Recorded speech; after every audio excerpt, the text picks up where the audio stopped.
Bueno, aquí traigo un nuevo vídeo y os una cámara que tengo que buscar y vamos a ir aquí al link que os voy a dejar en la descripción y vais a ir al parque de descarga. Una vez os tardará unos 149 megabytes al final. A mí me tardó 3 minutos, ¿no? Sí, pero tiene internet. Y os vais a descargar un archivo WinRAR que os trae y os sacará una carpeta como esta. En esta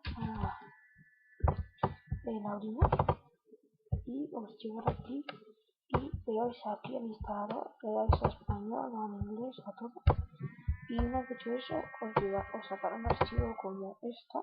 Ya una vez así lo abres y puedes todo el escritorio que estoy haciendo ya mismo, lo veis aquí en el medio. Se pueden hacer muchísimas cosas y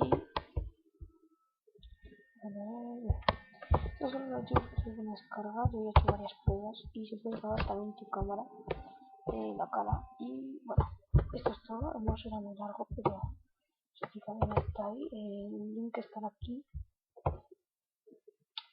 Si queréis, yo creo que si veréis, ¿no? Sí, ¿veis?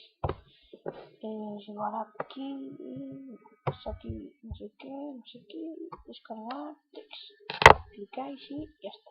Adiós.